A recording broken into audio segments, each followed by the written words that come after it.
Bonjour à tous. Il y a 4 ans, je faisais, et je fais toujours, partie de ceux qui mettaient en doute l'efficacité d'un certain vaccin et qui demandaient qu'on les laisse libres de faire leur propre choix sans les mettre au pilori ni les insulter. Depuis, les langues se sont déliées et on se rend compte que ce n'était qu'une gigantesque arnaque politico-financière. Tu m'étonnes. Il y a 3 ans, sous les moqueries de certains, je dénonçais les dessous et les arnaques de certaines émissions télévisées.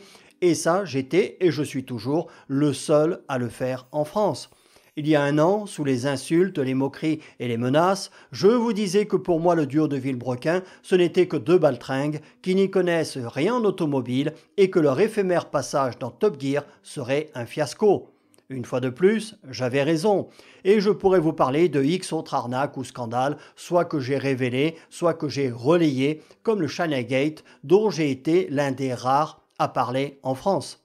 Et pourtant, c'est un scandale qui nous concerne tous, qui nous coûte des dizaines, voire des centaines de milliards et qui est en train de ruiner l'économie automobile européenne.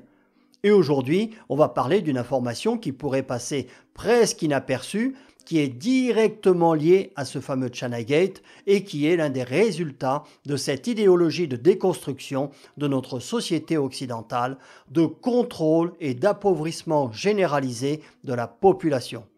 Et dans la semaine, je vous sortirai une seconde vidéo édifiante sur cette prise de contrôle généralisée qui est en cours via nos véhicules.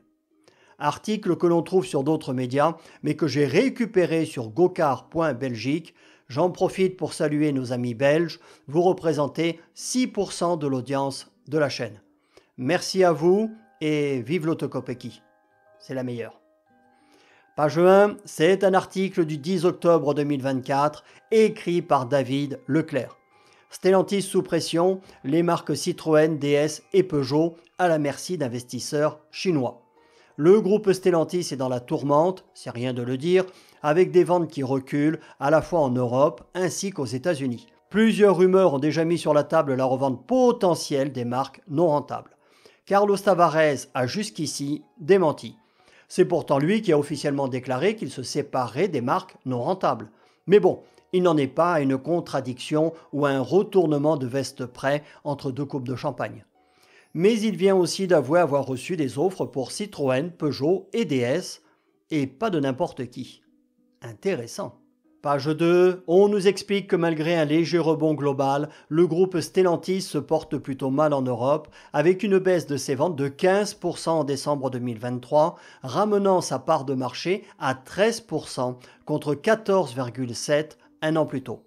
Et qu'il y a quelques jours, le groupe a abaissé drastiquement ses prévisions pour 2024, exercice pour lequel la marge opérationnelle devrait passer sous les 7% du jamais vu. Alors pour les non-économistes, la marge opérationnelle, c'est la marge d'exploitation qui résulte du ratio entre le résultat d'exploitation d'une entreprise et son chiffre d'affaires. Elle est calculée afin d'analyser la rentabilité ou la viabilité d'une activité professionnelle et lorsqu'elle est basse, bien sûr, c'est pas bon. Et en bas, très intéressant, on nous explique qu'en Belgique, toutes marques confondues, il y a eu une baisse de 18,6% des immatriculations de véhicules neufs. Tu m'étonnes, 50% des voitures qui sont proposées en neuf, ce sont des poubelles remplies de malfaçons et vendues beaucoup trop cher. Merci mon chat. Donc, baisse générale de 18,6% et attention, baisse respectivement, j'arrondis les chiffres, de 80% pour Citroën, 81% pour Fiat, 85% pour Alfa Romeo et seulement 2% pour Peugeot qui limite la casse. Page 3, on nous explique que Carlos Tavares est sur la sellette, tu m'étonnes, et que les actionnaires le somment de trouver des solutions. Et rapidement, au risque d'être remplacés plus vite que prévu. Les solutions, nous on les a s'ils veulent. Lisez tout simplement les commentaires les gars. Et donc ils expliquent ce que je vous dis tout le temps, à savoir que l'ami Carlos, entre 2 petits fours dans une réception mondaine, est le champion du monde de retournement de veste express. Tantôt il dément un rapprochement avec Renault et BMW et tantôt il dit qu'il faudra absolument passer par une grande consolidation dans le secteur automobile pour survivre. Donc on commence par détruire le savoir-faire des entreprises, on fait des produits de mauvaise qualité qui ne se vendront pas, tout en augmentant les prix évidemment, puis comme la clientèle fuit, on dit qu'on n'a pas le choix et qu'il va falloir vendre l'entreprise. Aux Chinois évidemment. Le fameux China Gate. Il y en a au moins un qui suit. Mais ne brûlons pas les étapes. Donc il apparaît que la situation de Stellantis suscite aussi des intérêts. En effet, l'ami Carlos a déclaré au magazine économique Challenge que les constructeurs chinois frappent à la porte pour acheter des marques françaises, avouant qu'il a bien reçu des offres chinoises concernant Peugeot, Citroën et DS.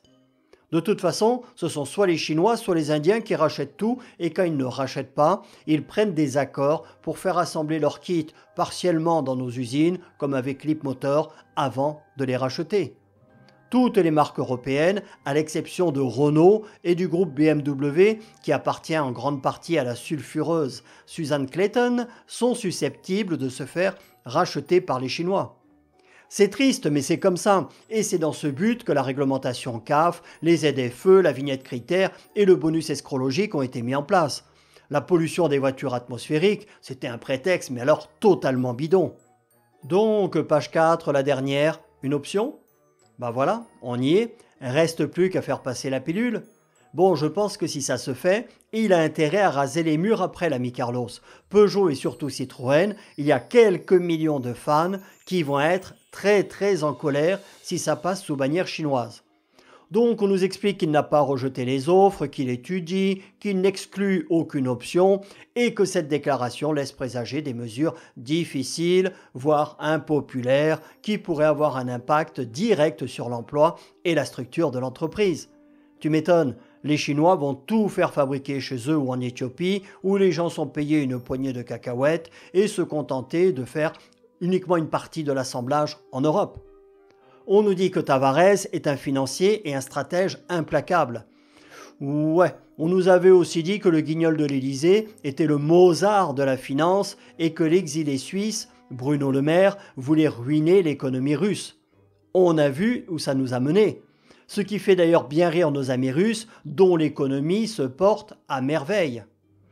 Donc on nous dit que notre financier implacable, à défaut de faire des autos de qualité qui se vendent, n'a pas son pareil pour faire briller les chiffres des résultats, quitte à prendre des décisions très difficiles. Ou à truquer des chiffres peut-être. Mais une chose est sûre, il ne fera aucun état d'âme. Ah oui, pour augmenter son salaire de 60%, alors que le groupe qu'il dirige est à l'agonie, effectivement, il ne faut tout simplement pas avoir d'âme du tout. Donc voilà, on va continuer de nous y préparer psychologiquement, puis on va nous dire que c'est pour le bien de ces entreprises, et d'un seul coup la nouvelle va tomber, le mode d'emploi de ces autos sera rédigé en mandarin. Voilà comment on continue de détruire notre histoire et notre patrimoine. Et comme disait l'un d'entre vous il y a quelques jours dans les commentaires, la prochaine cible, car ces gens ne reculent devant aucune infamie, ce sera de déboulonner le général de Gaulle. Vous verrez, avant la fin de la décennie, ils vont le faire. Il y aura tout un tas de castors et de moutons pour applaudir. Tichoun, salut à tous.